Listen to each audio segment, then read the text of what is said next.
Hello, welcome to another edition of the Pace Report. I'm Brian Pace, reporting live here at the famous Birdland Jazz Club here in New York City.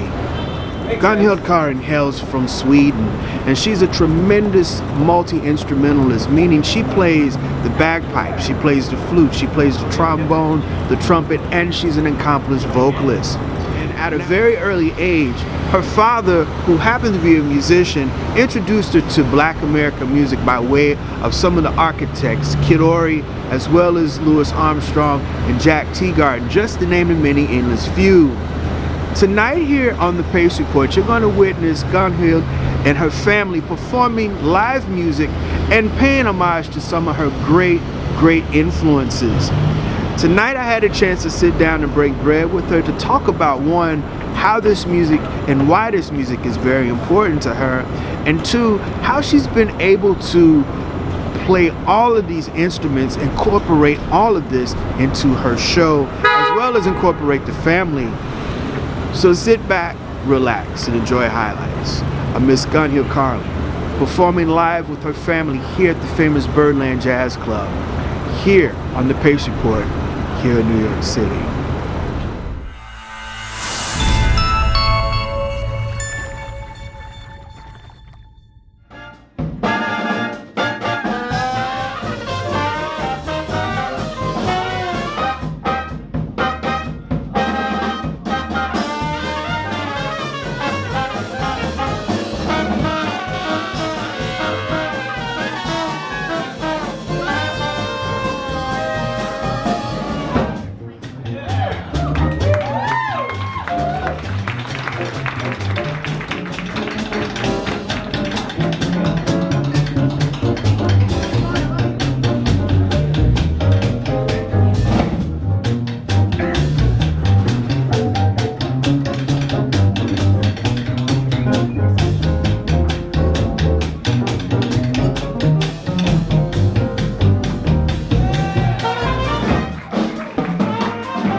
Tonight, Birdland got a little bit of everything. They got Dixieland, they got jazz, they got blues, they got the whole gamut of Black American music tonight.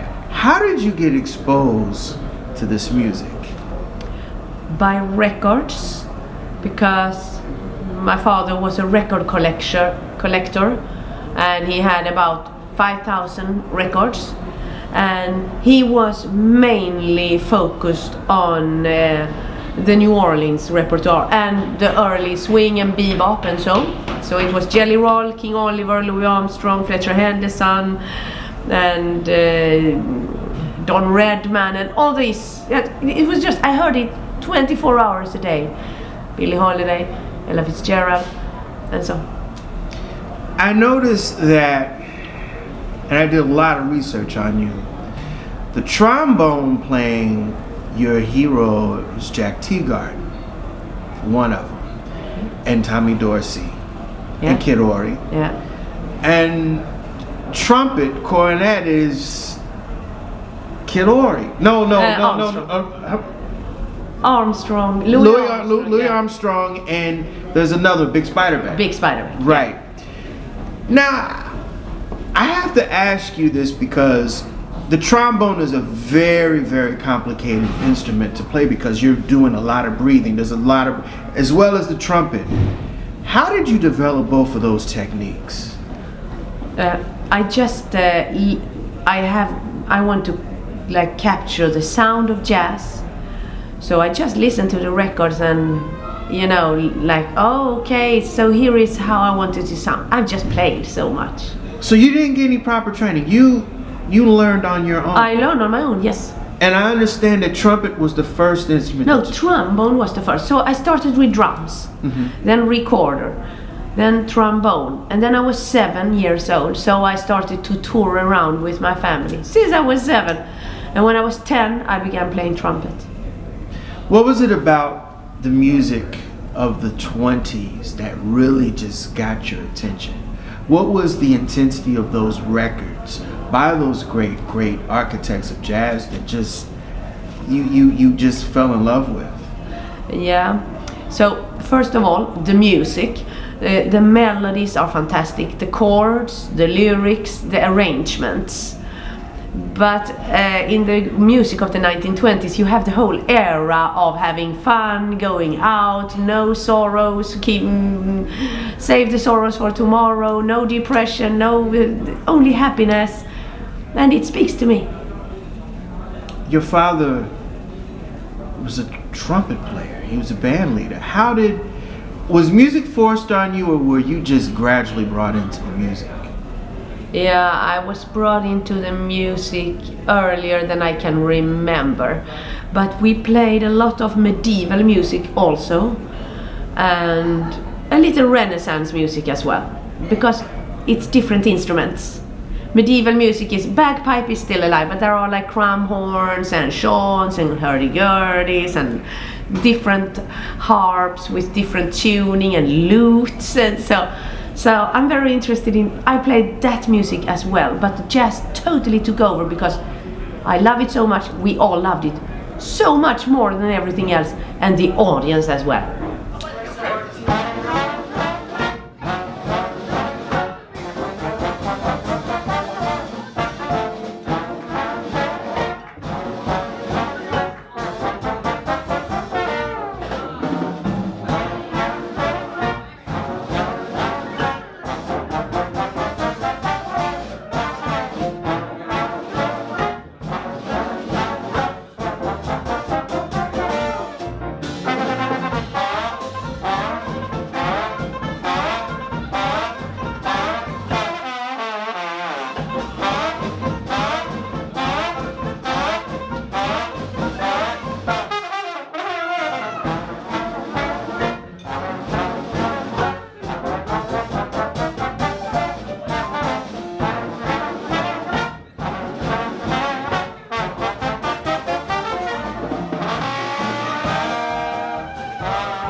I noticed that there's a family affair. Your daughter is playing and your cousin playing in the band also.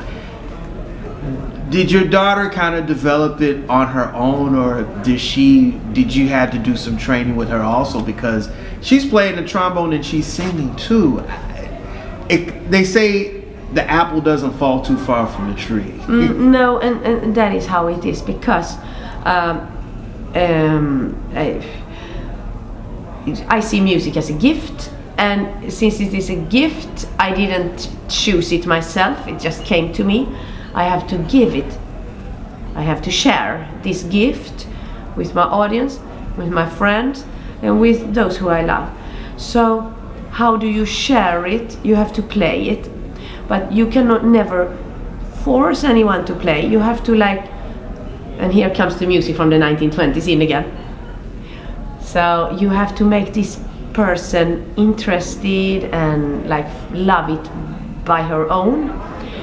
So the whole feeling from the 1920s, like you tell, it was a never-ending Gatsby party, and it was the first time that women cut their hair and like had short skirts, and the car was in the human world for the first time, and this whole American culture and everything.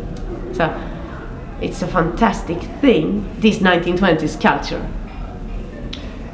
But I think the best time is now. But I mean, we see it as I vision it. Well, jazz really evolved during the Renaissance, the Harlem Renaissance in the 20s. And we saw that, music had no color.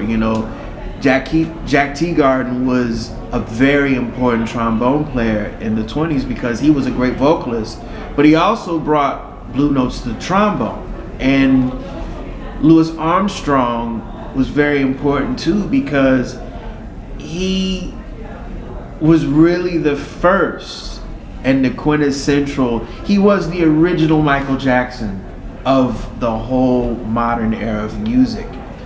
Those two guys I just named, tell me about Jack's trombone playing that you try to emulate, or some of the things that you just listened to that were very important to you as a musician. Yeah, so Armstrong is the greatest. Teagarden played with Armstrong because Louis Armstrong always had so good musicians by his side. Teagarden had earlier played with Bix, so he was like highest level already, together with Gene Krupa and Benny Goodman and so. But Teagarden, he has a very singing voice when he plays trombone. It's very blue, but it's very very light.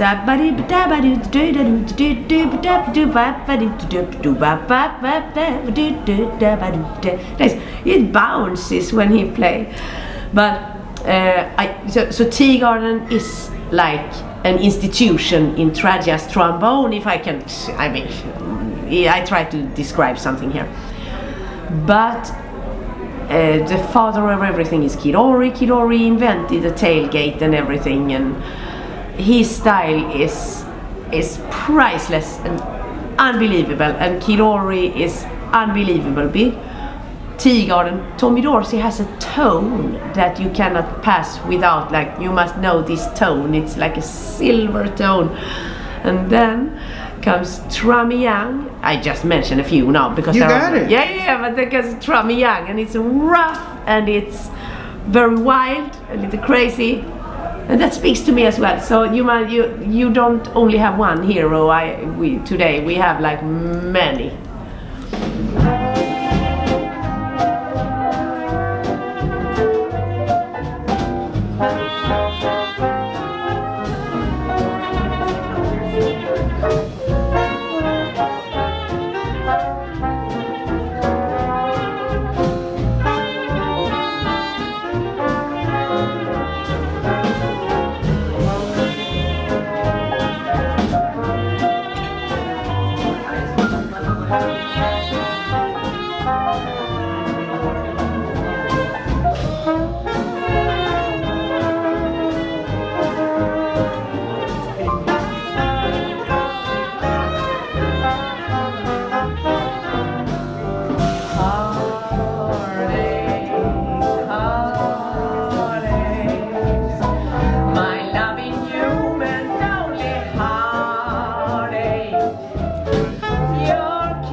told you earlier, the only person that I associate bagpipes with jazz is Rufus Harley, and then I saw you just do a whole song on the bagpipes. How did that come into this whole multi-instrumentalist thing that you're doing? Yeah, so Rufus Harley, he was a big artist in the 1960s. But I played medieval music in the 1990s. So I didn't know about Rufus Harley. I have heard the name and so, but I haven't heard it. But later on I was inspired by him. But so with all those medieval instruments and my family, we were stuck in a snowstorm in Norway. And we were at a hotel and we knew that, okay, we're going to be stuck because this snowstorm and the snow was just pouring down for days. And there were guests on the hotel, so the hotel owner said, "Oh, I heard you're musicians. Can you do some entertainment for the guests tonight? We want some Great American Songbook."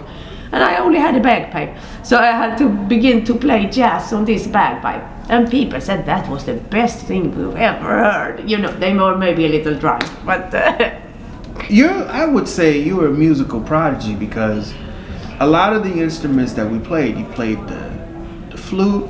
Was that the alto flute? No, it was a soprano recorder. Okay, the recorder. You play the trumpet, trombone. You sing. 3 trumpets. I have to ask you, how did that come about? How did you learn how to play 3 trumpets simultaneously at the same time? Yeah, the thing is, everything that I do is like, the story comes from the childhood, because I was touring since I was 7, and when I was 13 we were opening act for a circus that came like from an international circus, and it was big business, but we were opening act for this. And in this circus was a man who played 2 trumpets at the same time, an Italian man. So I did that, but then I thought I had to be better than that. So I tried 3 trumpets. And then I heard, I know about Roland Kirk. So I know jazz. If I take everything, if it exists in jazz, then I just do a little. I do something with an inspiration of that, and I do a little new. How is jazz, or when you play jazz here in America, is it different here playing to American jazz artists or music fans versus you playing overseas? Is there a different type of atmosphere or a different type of vibe when people overseas see you playing and hear playing the music? It's a little different, but not that big. The audience is always the same because they love all these melodies. I call it the Great American Songbook, but the jazz songs. And they also like the sound of jazz, and I would say it's an American sound, but it's also very international. Today, like you hear this like with banjo and washboard and tuba, like it's very, people feel it as very friendly. That's what I think. So wherever there is I play everywhere because the sound is so happy and friendly. I mean, like I said earlier in the interview, you went all over. You even did bossa nova. You played one of my favorite composers, Antonio Carlos Jobim. You did it, and you played it on the recorder. The music styles, it seems like you're just an open book of everything. How do you do that, and how do you keep that at your age? I like the melodies. So Wave, first time I heard Wave, I was, what melody is this? I have to listen to it. Oh my God, who wrote this? It's Jobim. So I fall in love with the music and then I play it.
being a woman playing this music, do you think that you have to play harder, or do you think that because music comes naturally to you and you practice and you work hard at this, that people take you a little differently than opposed to a male in this industry? Might be.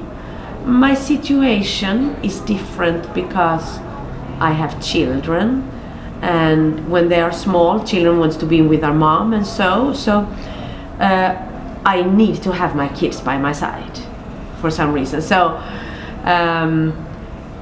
and people accept that, okay, she's a woman, she has kids, they need to be with her.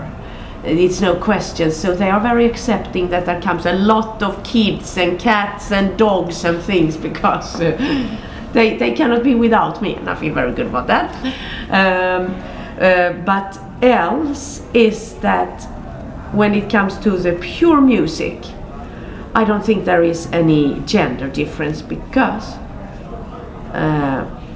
we all musicians, we know what it is about. It's like the dream of capturing this fantastic thing that you when you hear a master, you know, you hear it instant, like you hear it immediately when a fantastic musician play and when it's not fantastic. And that is what we all want to do, either we are from wherever we come from or whatever gender or whatever we are.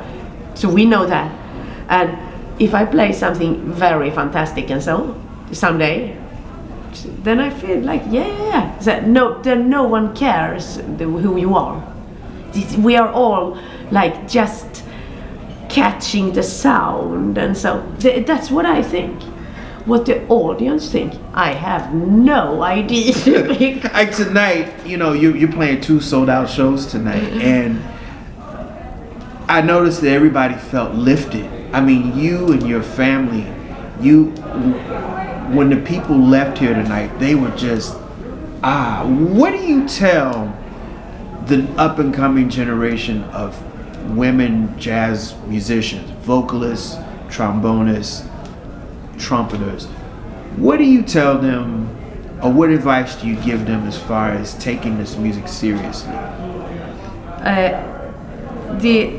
I say what I say. It's my advice.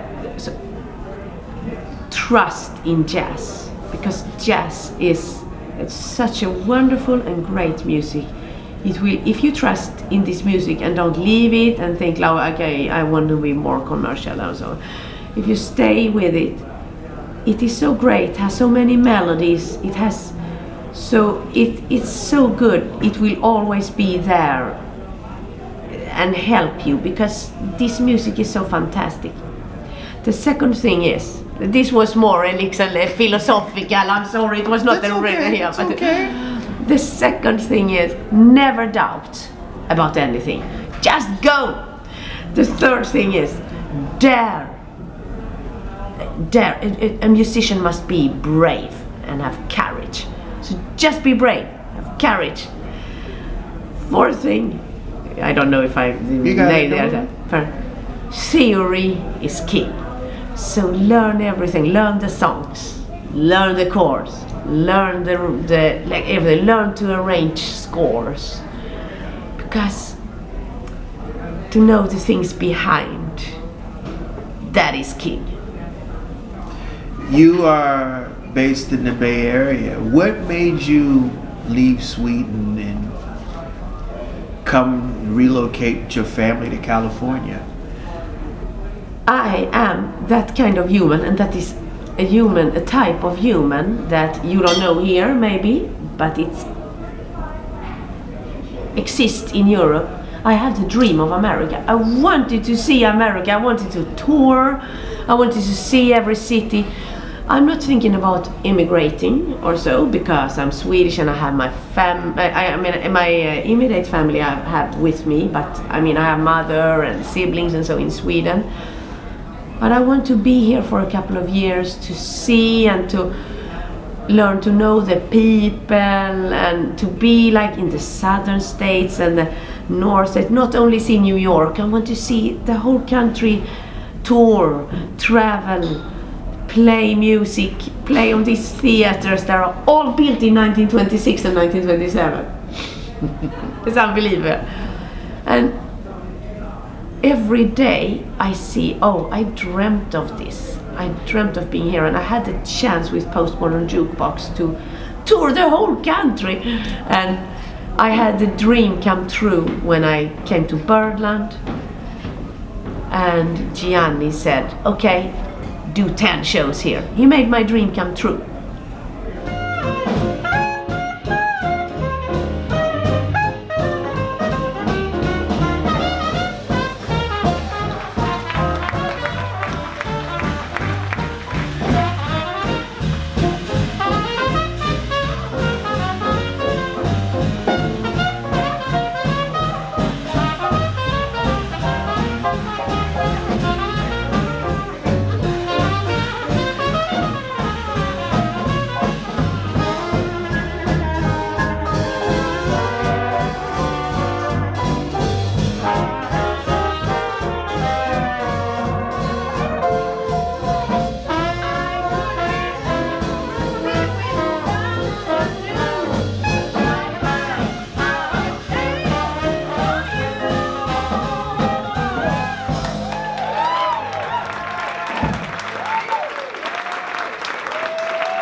I saw a video of you playing ABBA's Dancing Queen.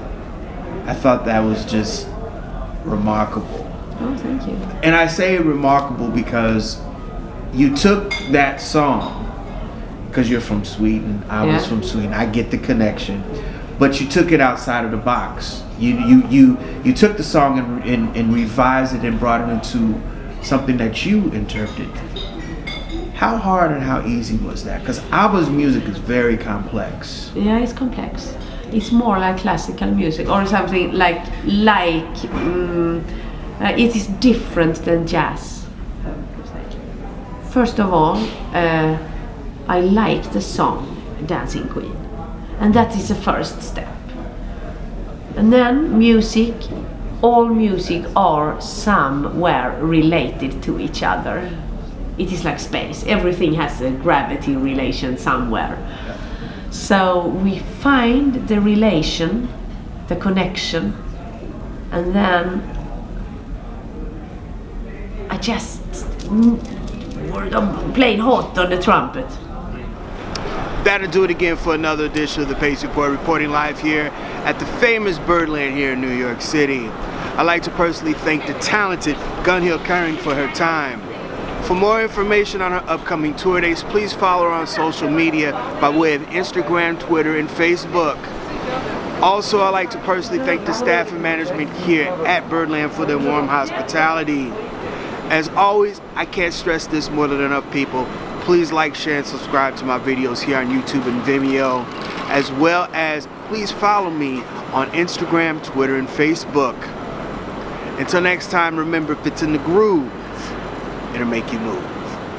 Till next time, peace.